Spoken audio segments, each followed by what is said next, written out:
Well, hello again. Thank you everybody for joining.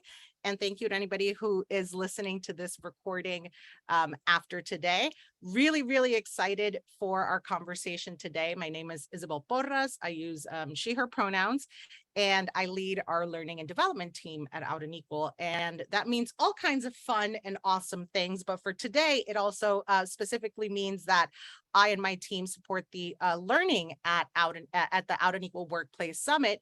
And today we're really going to be looking at all things workshops and sessions really submitted for Summit. So I hope that I know that some of you are returning presenters and facilitators. I'm hoping that some of you are new first-time presenters. So very excited to connect with all of you. And what we're going to do for the next, I'm going to guess maybe 30 minutes. I scheduled this call for an hour so that we could allow for extended Q&A time.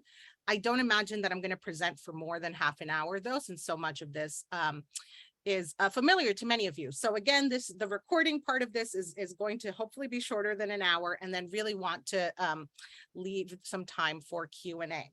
And what you see on the screen is, of course, our summit theme, Unstoppable. And in case you haven't noticed already, that we will be in Las Vegas, Nevada this year, October 17th through the 20th. Okay, so let me see here. Slides. All right, so the very first thing I want to start with is our key dates and deadlines. This is something many of you saw before when we had our Workplace Summit kickoff. So the workshop summit deadline, submission deadline, is going to be July 15th. That is the same deadline as the Audis. We just wanted to make it a little bit easier for you. So we're a little bit less than a month away. There's plenty of time. This is why we wanted to schedule this sort of a month out. Plenty of time for those of you who maybe have just started thinking about possible topics, but haven't even, gotten into the proposal space. Plenty of time to do so and to really shape those workshop submissions as tightly as we'd like them to be, right? So that's just wanting to flag here other dates and deadlines for you, but of course, July 15th as the most important submission deadline day. If you are concerned about that deadline for whatever reason, you're expecting confirmation from one of your speakers on July 20th, right? Or something like that, please let me know ahead of time, and we'll talk about speakers in a bit. But as much as possible, really, really encourage you to have your workshops submitted by the 15th. One secret I'll say on the phone call that isn't shared in the decks, so for folks who aren't hearing this, won't get this information, I did set ProposalSpace to allow submission for the additional 2 days after. So you could technically submit until July 17th, only if you already started your proposal though. So again, really encouraging you to start your proposals, keep those drafts going. And if you need a day or two, the system will give you that access. Okay, so more specifically for our call for proposals, today is our webinar. It is rescheduled from the 13th. As I said, the submissions will close on July 15th, and we should be notifying you of your status that first week of August. By August 5th, September 7th, we'll have another webinar for those who are going to be presenting at the Workplace Summit to sort of deep dive into best practices and tweak any additional things that might need to be tweaked for those workshops. I'll pause here for a moment. And as I said earlier, I have the chat open.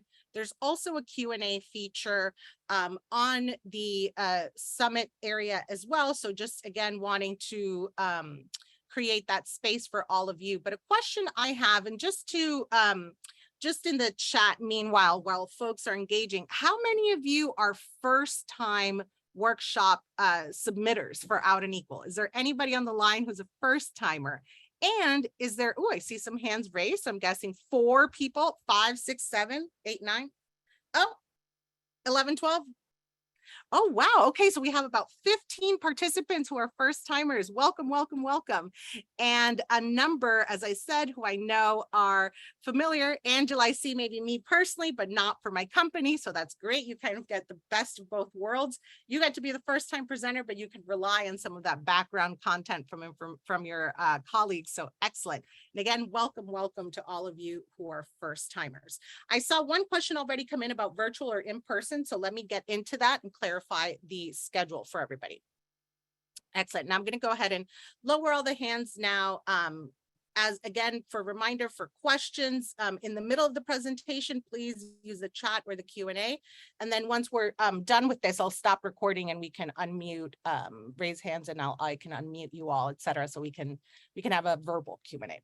All right. So Summit this year is a little bit different than really any of our summits in the past. Many of you know for the last 2 years, 2020 and 2021, we've had a virtual workplace summit, given the realities of living in a pandemic. This year, we are super thrilled, excited, pumped, all the adjectives to be able to create an even bigger and better program, because this year's program is really hybrid. We'll continue to have some of the virtual learning, since we really saw how powerful that was over the last 2 years, but we are so grateful and excited, as I know many of you are, to also be able to convene in person for learning offerings as well. So for the summit schedule, what we're going to be doing for either folks who are attending in person in Las Vegas or those who are participating only virtually through the ePass feature, both of those summit registrations include content the week before the Vegas, convening, as well as that week of summit itself. What that means is the week prior, the pre-summit programming, again, available to both groups of attendees, will take place from Tuesday, October 11th through Thursday, the 13th. It will be on the Pathable platform. For those of you who've been with us before, again, it'll be easy. We know how to use it. Your logins and your profiles and everything should still be in there, because they did carry over from 2020 to 2021. And for those of you who are like, what is Pathable? What is she talking about? We will have all kinds of resources to walk you through that conference platform. Again, we've used it for 2 years without any real hiccups, and it just works wonderfully. So we're really excited to use that platform again. For all of us, again, virtual or in-person attendees, during those days, Tuesday, Wednesday, and Thursday, we will have access to content on the Pathable platform. This is where we will have the Out and Equal Wellness Labs. We will be hosting a virtual career fair. We'll also be bringing back the best of on-demand content, the best of virtual summit from the last couple of years. So that content will be available on demand throughout that week and the following week for folks to watch, at our leisure. I have seen a question come in, as I said, about whether folks can present in person or hybrid or both, what the combination is. As you'll note here, our programming for the week before summit is really intended to be on networking and sort of well-being, professional development, leadership development. So I would say we are really prioritizing in-person summit workshops. However, and presentations and panels and roundtables. However, if you feel very strongly about hosting a roundtable discussion, a networking session in your proposal, you can clarify, I'm interested in doing this virtually and in person. I'm only interested in person. I'm only interested virtually. For those kinds of roundtable sessions, we may be able to accommodate a limited number during that pre-summit week. But generally speaking, many of those sessions are being organized by our community engagement groups. So again, to clarify, pre-summit week is really around wellness, career development, networking, and building relationships with each other as we go into the summit the following week. Therefore, we are not going to have live panel discussions, live workshop presentations during that virtual week. We will be open to having networking and discussion specific sessions during that week. So I hope that clarifies there. The following week, we're in person in Vegas, right? So some of us are going to be in person in Vegas that week. The ePass attendees will be watching from wherever they work. Again, we'll be using the event app Pathable. That includes those of us who are in person in Vegas. The app will also include our maps and, sort of other information. So the same app is used virtually and in person. And the conference itself is Tuesday, Wednesday, and Thursday. So Tuesday, October 18th, Wednesday, the 19th, Thursday, the 20th. Monday, October 17th is our pre-conference programming. During that day, we'll have 2 different programs going. Our Diverse Leaders Fellowship. The Diverse Leaders Fellowship applications are still open through the end of the month. So I'll just make that caveat here, and I'm happy to talk about that a little bit more during our Q&A. That is a separate program from Summit. We will also be having the Practitioner Leadership Labs. Many of you may be familiar with Leadership Day. This is the new and improved version of that pre-conference program that brings folks together for deep dive lab type workshops, as well as a few general sessions. Okay, so that's the pre-conference programming. But once we're in the actual summit itself, we're gonna have all the good stuff from before. We'll have our plenaries, continue to have our breakouts. And not only will we have workshops, we will also have premiere sessions as we've had in the last couple of years virtually. Our engagement center will be in person. And of course, we will be at night out. So really, really excited for all of that. Oh, my slides went crazy. So in terms of in-person programming that folks could submit, in terms of that programming, you are welcome to submit workshops, panels, roundtable discussions, etc. Those will be taking place during the actual 3-day conference.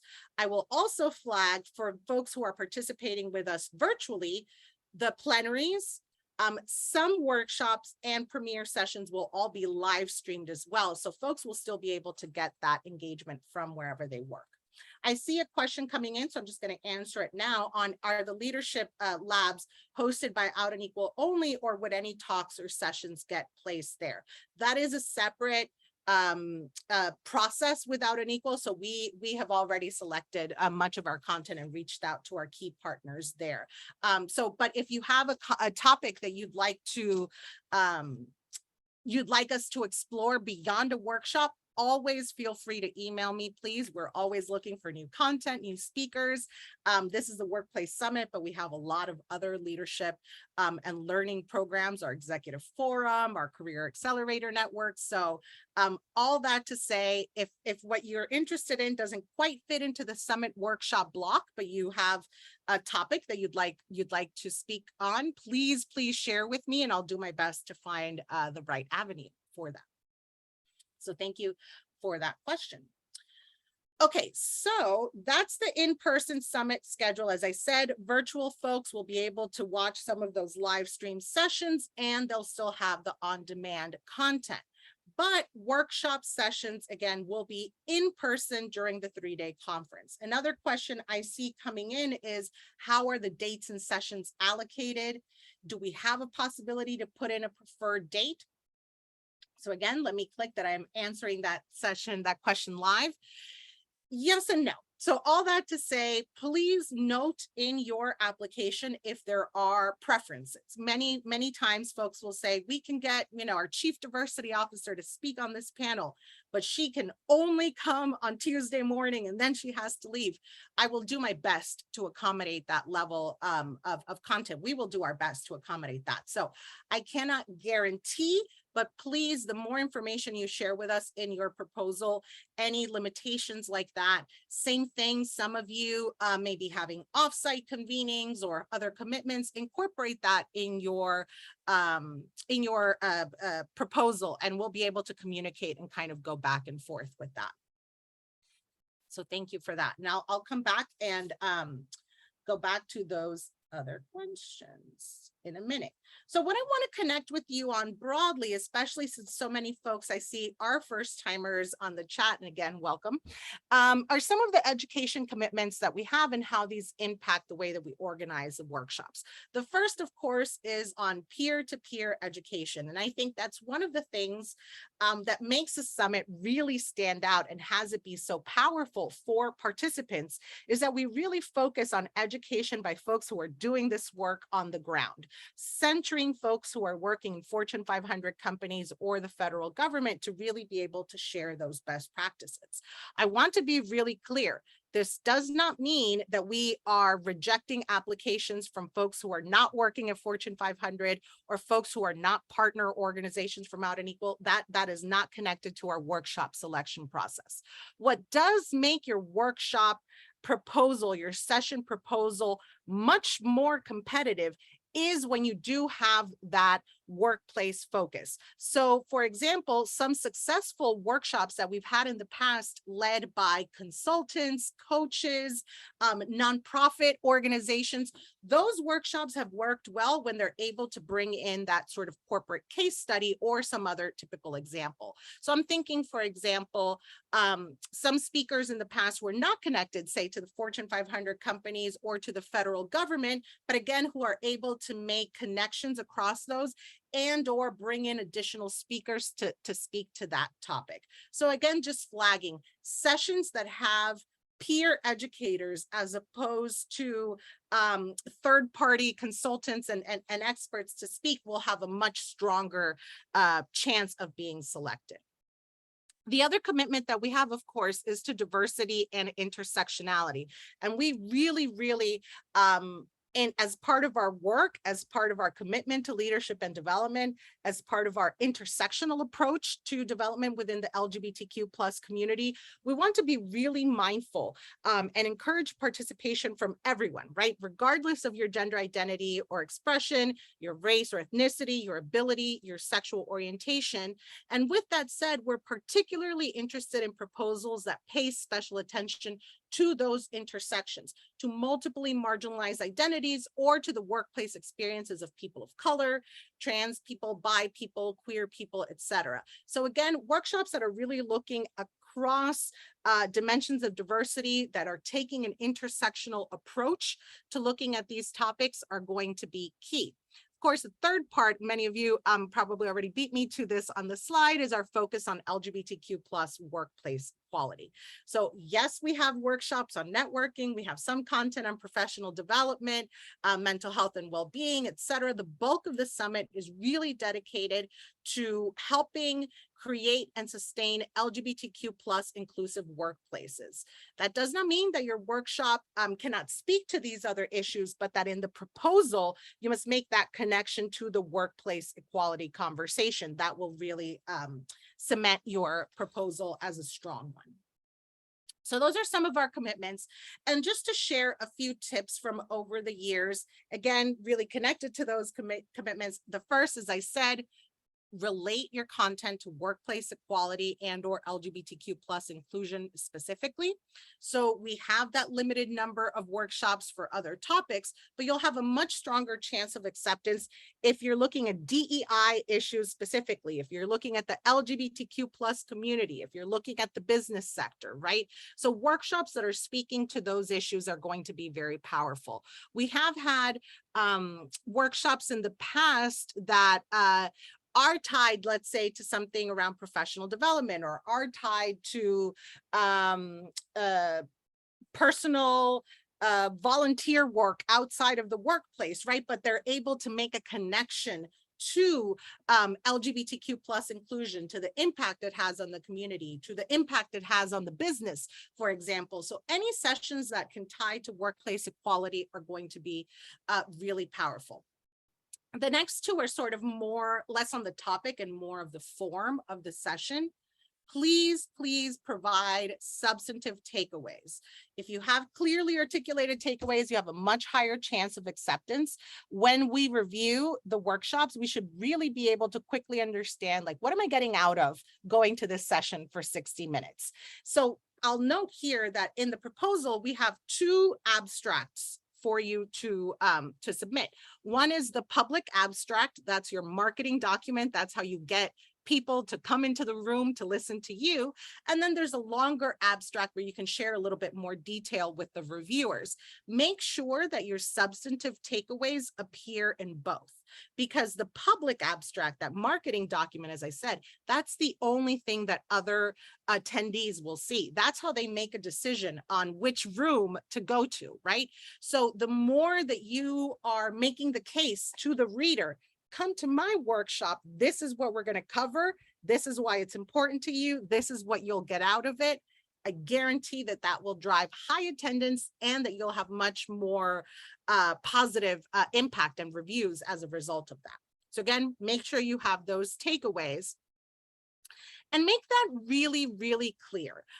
The other piece I would say is featuring high engagement. So we've had a lot of development in that, I think, in the last few years. We've had to make do, working on things like WebEx, Zoom, Microsoft Teams, Blue Jeans, et cetera, right? Using software like Menti to develop polling opportunities. So again, why don't you consider, yes, we'll be in person, but how can we leverage some of that engagement, right?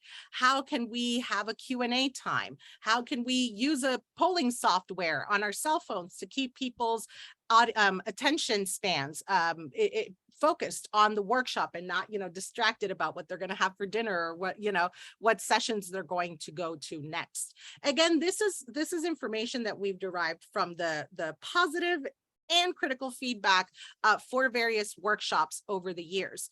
Having clear takeaways, being engaging, right? We're talking to each other, we're, creating a handout, we're having a discussion piece, something that keeps people engaged is going to be quite powerful.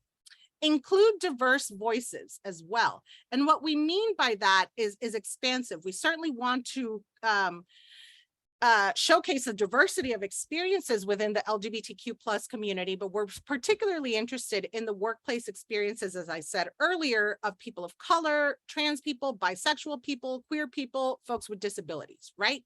Another diverse perspective here that I think oftentimes isn't necessarily obvious at the proposal stage is considering speakers across career stages. If we have a workshop proposal that is all folks, at one particular stage of their career, consider bringing in other perspectives. Consider bringing in folks who are at more junior parts of their careers, right? Consider bringing folks who are more senior. So looking at diversity across multiple categories of identity. I will also flag here that if your workshop is speaking to the needs, experiences, allyship for, et cetera, a particular community, please include the voices of that community. We will not accept workshops that are focused on, let's say, trans-specific issues with no trans speaker on the panel, right? We're not going to accept a workshop speaking to the, people of color in the workplace that is only presented by white speakers. We're not going to talk about disability without having disabled folks in the room. So again, on your topics, make sure that you are including the communities and the audiences that you're speaking to. Obviously, we encourage new workshops, certainly want to do that. However, many of you have very powerful content that folks are looking forward to year over year. So if it's something that is returning, we won't reject it outright. What we do ask is that if you're submitting a workshop that you've previously presented at our summit, make sure that you're flagging what is updated, what is different. If I went to your workshop in 2019 or virtually over the last 2 years, why should I go again this year? What update am I learning? What has changed since the last time you presented, right, et cetera. So those are the things that we would ask. And present dynamically. I see a question coming in on the length of the sessions. This year, all of our sessions are going to be capped at 60 minutes. Obviously, you can go to 45 or 50 minutes underneath that. But the reason why we're not going to 90 minutes is precisely because of that attention span and dynamic presentation. We've heard from folks that after about 60 or 75 minutes, folks start to drop off. And especially, I think in that virtual context over the last 2 years. So up to an hour. Because you have up to an hour, you really want to make sure that content is dynamic. You're presenting, including diverse voices. The content is new. And yes, most people submit panels. Panels are fine. Panels are lovely. I love a good panel, but be creative. Every year I say, consider a lecture or a debate. I'm yet to see the debate. I would love to see a debate. There's probably all kinds of other things that we're not thinking of here. But let's think creatively. I encourage you to think outside the box. You want to recreate some scenarios and break them down with the audience. Sounds interesting. Again, we're really trying to get from this perspective. What are folks learning and taking away from them? What connections are you building? we're not going to like share all of the best practices of inclusion in a 60-minute workshop, right? So how are you building those relationships, learning from the audience as well, seeking their perspective in the session? All of these questions are ways to help present dynamically. Okay, so that's on the sort of tips more broadly. When we look specifically into the sessions, as I said, we're going to be using ProposalSpace. It's very simple. If you are not a first timer, and if you're a first timer, but you've used ProposalSpace elsewhere, you'll also have an account. But for those of you who submitted a workshop with us over the last 10 years, I would say you most likely already, have that account with them. It takes like 1 second to create. It's just with your email. I will say, please make sure that you are using an email that comes frequently and that is not going to place any notifications from ProposalSpace in your junk mail. That is how we are sending you plenty of notifications. And I would also say, start building your content out in a word processing file or something like that before copying the information in there directly. I think that's what everybody does. But again, just to call that out. And I'll talk about speaker demographic info in a minute. So there's going to be a primary contact for each workshop. For those of you who are partner organizations of Out and Equal, I ask that as much as possible, the partner point of contact also act as the primary contact information. For some of you, your organizations are organized enough to say you have a primary contact for partnerships, but somebody else is taking care of the summit workshops. That's fine. But if your company is submitting more than one workshop, I really encourage you to have one primary contact. They don't need to be a speaker on these sessions at all, but they are the person who's getting all the emails from us. Any acceptances, any revisions that are needed, any other updates like that will be going to that individual.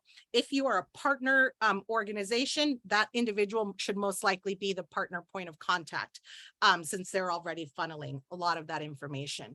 If you're a partner of Out and Equal, I would also say, check in with that primary contact before submitting your workshops. Many of our partners have an internal process to select their workshops first, so would want to encourage you to do that as well. Again, this person does not have to come to Summit. They don't have to speak. They don't have to do anything, but they are the person who's going to be disseminating this information, the point of contact between us and you. It can be you. Whoever it is, just please make sure that they are on top of their email. So that's the information for the presenters. When you go into ProposalSpace to submit your information, you'll see a couple of things that you'll need to select. You'll see session areas of focus. We've called these tracks in the past, and so they function sort of similarly. This is not to say these are all the topics that we're covering at the Workplace Summit, but these areas of focus help us organize the workshops into smaller groups so that we can more effectively review them. So when you go to submit your workshop, you will select up to 3 areas of focus. Let's say, you know, my resource group has partnered with a buy organization globally to, you know, do best practices for allies. Well, I could pick allies, I could pick bisexual, I could pick global, I could pick resource group, right? That's 4, but I can only pick 3. Does not mean that your topic wouldn't speak to the 4th one. It just means it might not be primarily flagged in that way. So again, this is not limiting your workshops or anything like that. This is so that we can more effectively review the selection. And when we finalize the schedule, we can more effectively communicate to you and other attendees what sessions fall under which topics. Again, as I mentioned, session formats, the typical, the usual. We will have panel stories. Actually, before I go to session formats, I see a question here on how are we defining leveraging narratives? Great question, Gina. Another way of thinking about this one is maybe the power of stories. So this is a very, very broad category.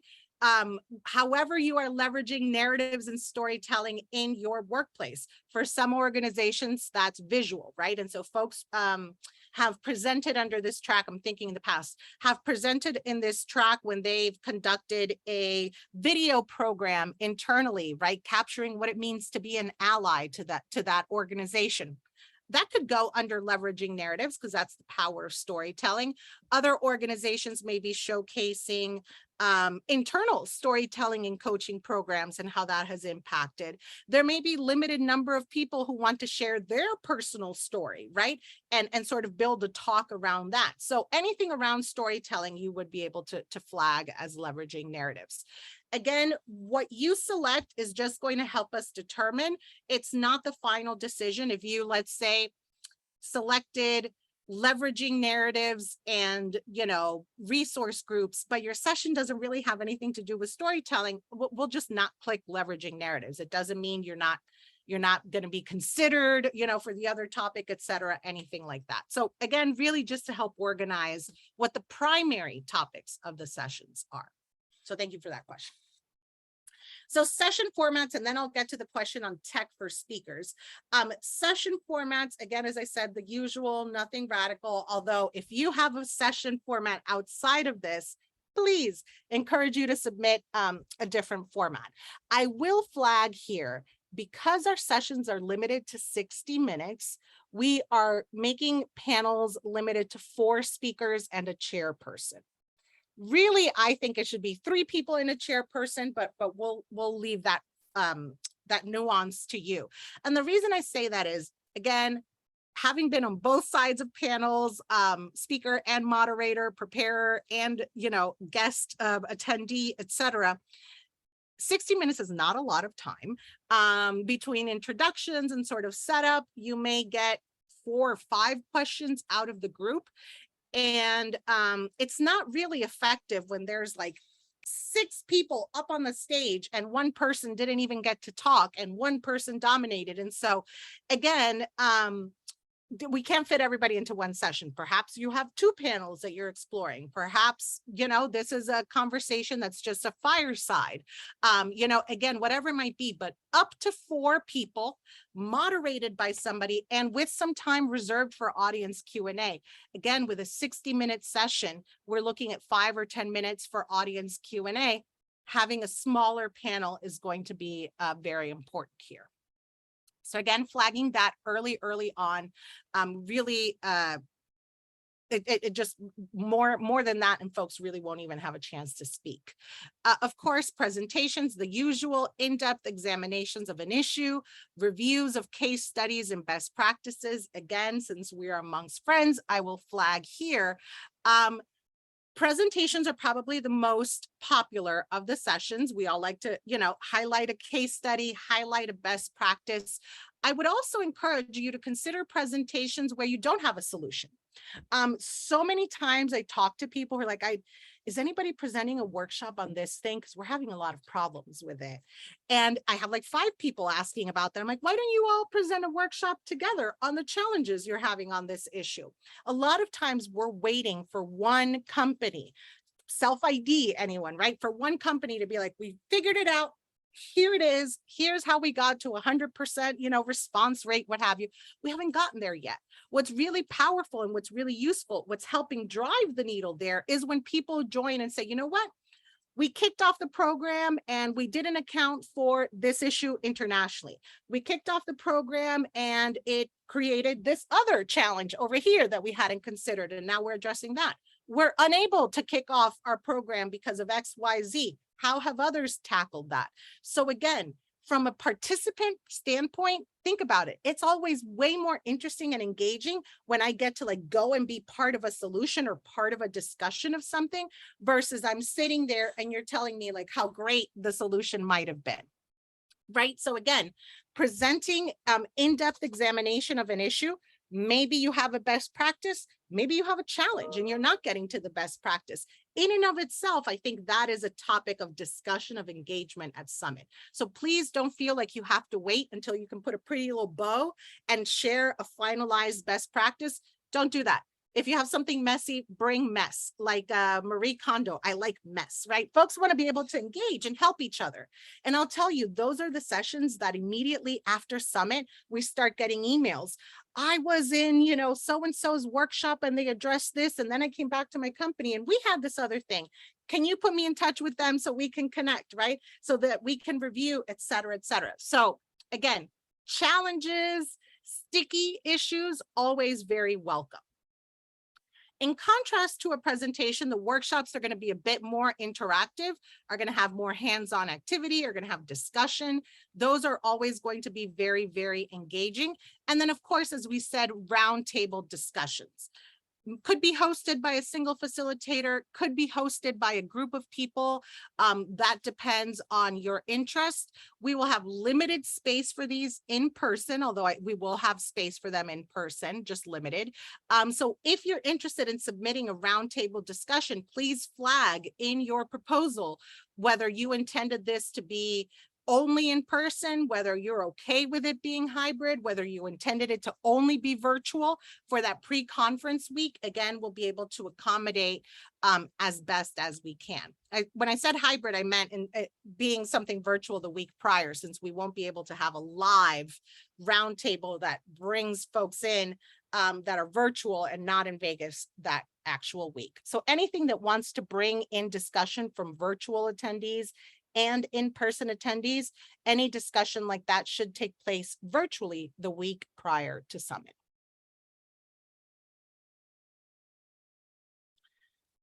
Okay, so final part, and then I'm seeing a lot of questions coming in. Excellent, so we'll get to those. Audience levels. And I want to clarify here with audience levels, there is no one preferred audience level. And I mean that because I don't know if there's a perspective or an assumption that like intermediate and advanced sessions are more likely to be accepted. And so I've seen an increase in submissions that are flagged intermediate or advanced, but are actually general or introductory. This is just a clarifying note for you as an attendee to see what sessions make sense for you to attend. This is not to say one topic level is better than the other. We certainly want to have a variety. If they're all advanced or if they're all introductory, there's not going to be a mix, but there's no preference here, right? All audience levels are welcome. If your session is general, you don't really need to have a particular background to participate in that session. It's open to everybody.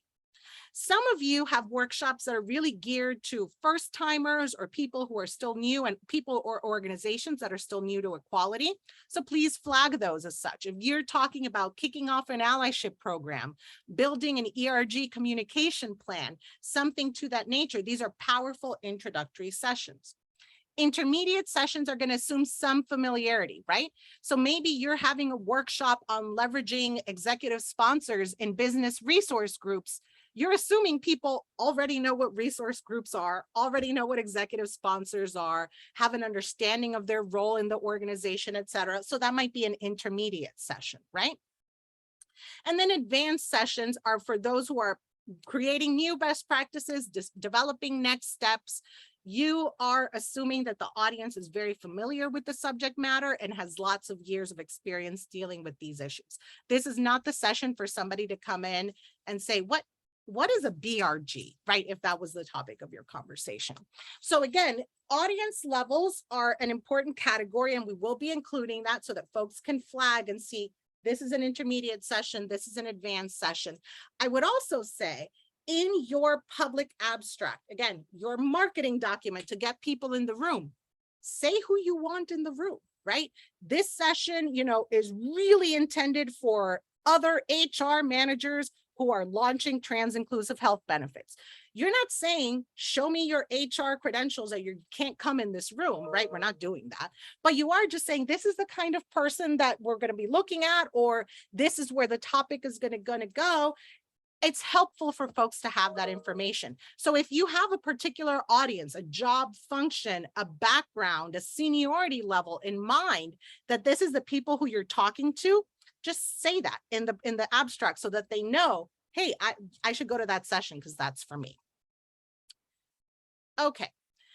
And then the final part here on presenter information. So once you're submitting all of that information in ProposalSpace, you'll also need to say who's doing all of this work, who's sharing these fabulous best practices, and who's speaking on this panel. So again, you have to have at least one speaker, but you can't have more than 5 presenters. And that's, again, really tied to the hours, right?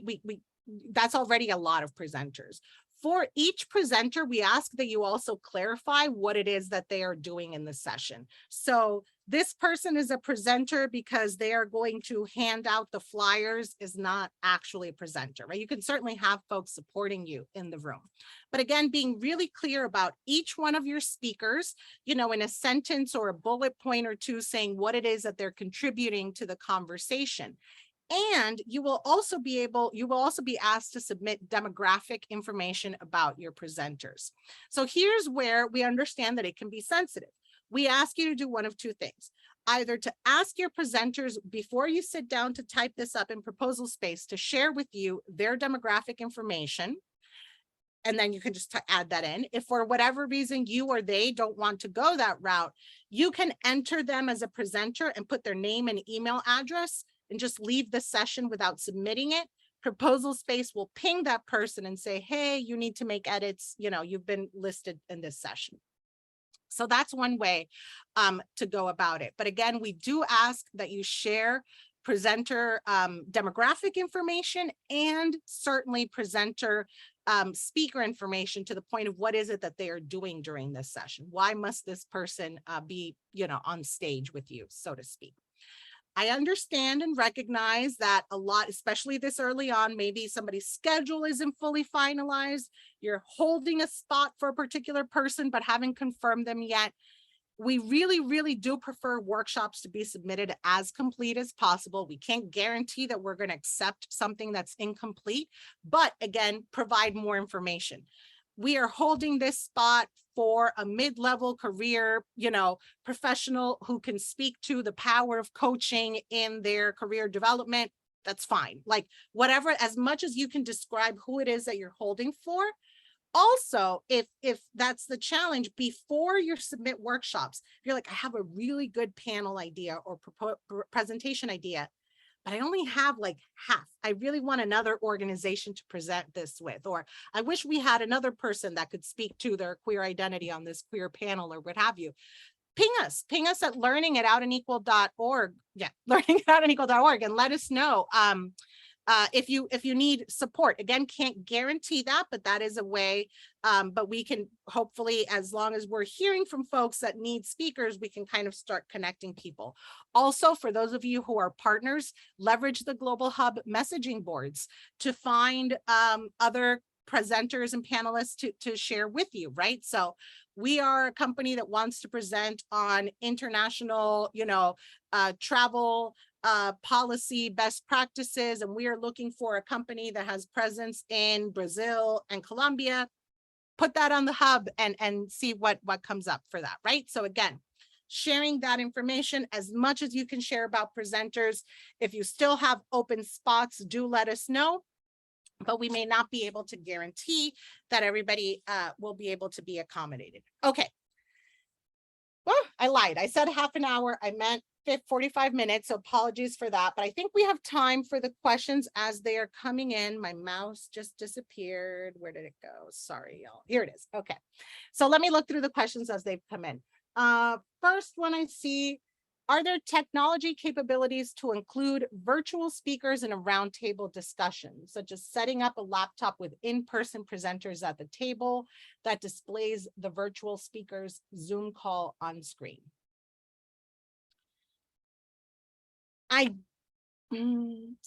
This is a good question, and it is a question that we've been thinking about quite as well. The challenge with this is we are going to have some rooms set up to live stream sessions for our ePass participants. Costs for technology engagements like that can be cost prohibitive to do for other sessions.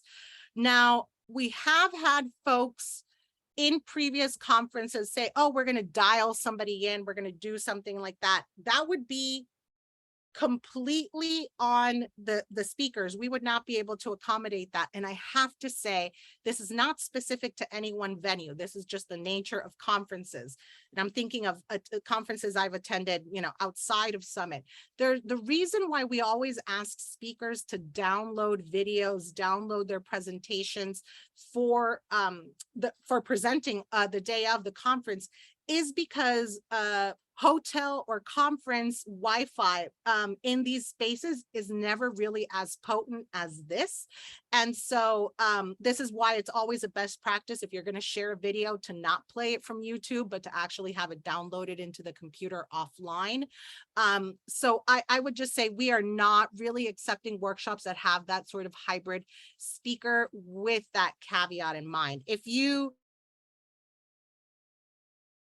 want to talk about that, have a specific question about that workshop, email me at learning@outandequal.org, and we can kind of explore what we might be able to engage in there. But generally speaking, that is the one thing I would say is relying on conference Wi-Fi to be able to live video feed in somebody else would require additional costs.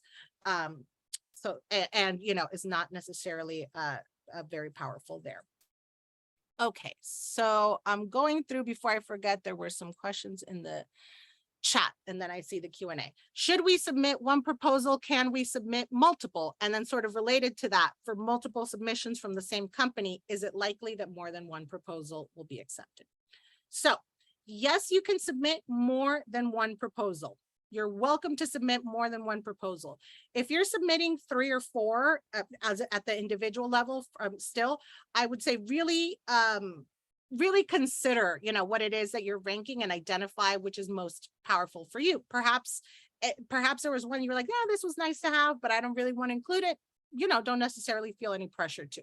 More submissions does not like increase chances or anything, right? It's really tied to the specifics of the proposal. If you have multiple submissions from one organization, partner or not, I would encourage you to connect internally in advance of submitting those workshops. So again, as I've said, we have many partners who have robust internal policies and practices where folks are submitting internally. They are ranking workshops and then selecting a number to submit to Out and Equal. So again, there is a possibility that organizations may have more than one panel, or I'm sorry, more than one workshop selection, absolutely.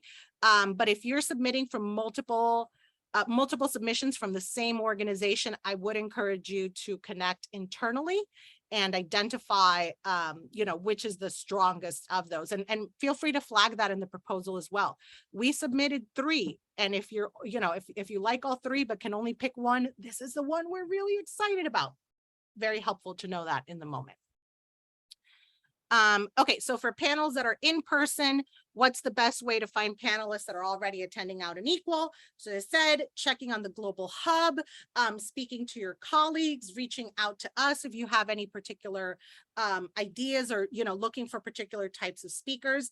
It is required that we have the names of all panelists by the time of that we make the acceptances. Certainly by the time you submit the proposal, those proposals that are incomplete, that don't have all speaker information, will be reviewed sort of at a second tier. We're going to review everything that's fully complete first. So again, as much as we can connect on that internally, I think would be very powerful.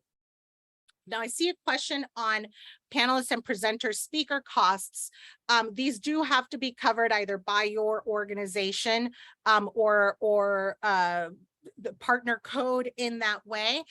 We will have limited scholarships available. As I mentioned earlier, the Diverse Leaders Fellowship is still open. Applications are open for another 10 days. I highly encourage everybody on this call to look at that. That is a fellowship that is open to partner organizations of Out and Equal, and selected fellows who are coming from underrepresented LGBTQ+ communities will have a pre-conference day of learning and will receive complimentary access to the Workplace Summit. So highly encourage you to review the fellowship there. We will also have separate scholarship applications for folks from nonprofit organizations, community, etc. So I would flag that as well.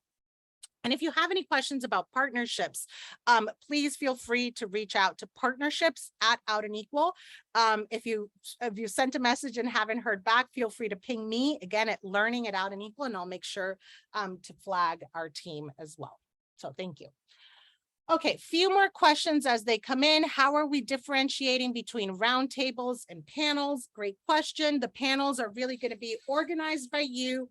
All the speakers are brought by you, and the audience is basically watching this conversation happen and may be able to jump in for Q&A at the end, versus a roundtable is a lot more informal, may have one facilitator or more than one facilitator. You usually are bringing a series of questions or topics, right, for folks to unpack. And then the entire conversation is dominated by who's in the room, right? The conversation is created by who's in the room, and whether you have them break out into smaller groups or go in a round robin, what have you, but that would be the difference between those two. If you were not able to attend last year, you absolutely should be able to see the schedule and descriptions from last year online to get an idea of the sessions. That's a great point. And for those of you who weren't able to attend last year, when you attend this year, you'll also get copies of the best of workshops from the last 2 years, right? You'll be able to watch those on the Pathable platform. So it's like you'll get some background from last year. And the other question I see here for presenters or nonprofits receiving discounts, we do have limited number for speakers who are not from corporations. You see. And and then you actually answered your own question. I'm going to try to copy the link here and send it to everybody. So Brenna, thank you for including that link. This is where you can see last year's workshops. And approximately how many participants in a session? This will assist with format planning. Great question. I would say anywhere from 30 to 100, which is not helpful now, but we would definitely be able to narrow that down a bit more once sessions are accepted and placed in the actual room. So I think we would most likely, I would try to do this all at once, but perhaps would have to do it twice, which would be to say, Brandy, you got accepted, right? And then to come back in a couple of weeks and say you got accepted, and it is in this room, and based on, you know, what we know in terms of the room capacity, this room will fit up to 80 people, 100 people, 150 people, right? So again, we'll be able to narrow that number down well in advance of you actually, you know, making photocopies or buying pens or whatever to come to Summit. But we might not be able to really whittle it down from 30 to 100-ish before then, because it's really going to be dependent on what specific room, what session time, etc. Okay, so other questions. I think I see maybe 2 more questions coming in. Demographic information of attendees, industries they're in, and their level of expertise. That is a great question. We don't have that information for this year, obviously, but every year after Summit, we do release a trip report, an impact report, highlighting what was covered, some of the powerful sessions, and who was there. So you should be able to see that on our website for last year's Workplace Summit. We have a beautiful report showing where everybody was from, sort of demographic, industry breakdown, age, all of that good stuff. So please feel free to check that out on our website. And the final question I see, is there a limit to how many sessions can be presented virtually? Like with the in-person, we're not really limiting the number of proposals. It still depends on the schedule that we are building for that virtual engagement. We want to make sure that there's enough offerings there for folks, but I also don't want to overwhelm and have our presenters, you know, be very excited and have 5 people show up. So as we build that schedule, we'll be doing so. Again, if you are interested in hosting a roundtable discussion, well, virtual roundtable discussion or networking session, and during that time, please let me know and we can explore that. But generally speaking, we're really prioritizing those in-person sessions. Okay, I think I replied to everything. So I'm just typing in one more time. People.org. So this is my personal email address, iporras, and then and then learning is the team. So all of us see those. You can reach out to either one. Learning is probably easier to remember than iporras. So wherever you send your questions, I or one of my colleagues will be able to support you. Again, thank you all so much for joining this conversation today. If you have any questions about any of this process, again, email me. I'm happy to connect with you, kind of explore your proposal. If you have panelists but no panel, send me their names so that those of you who need panelists, I can maybe, do a little matchmaking over the summer. So again, thank you so much. I'm so hyped to see you in Las Vegas and virtually the week prior. Happy Pride. Enjoy the rest of your day. Bye, everybody.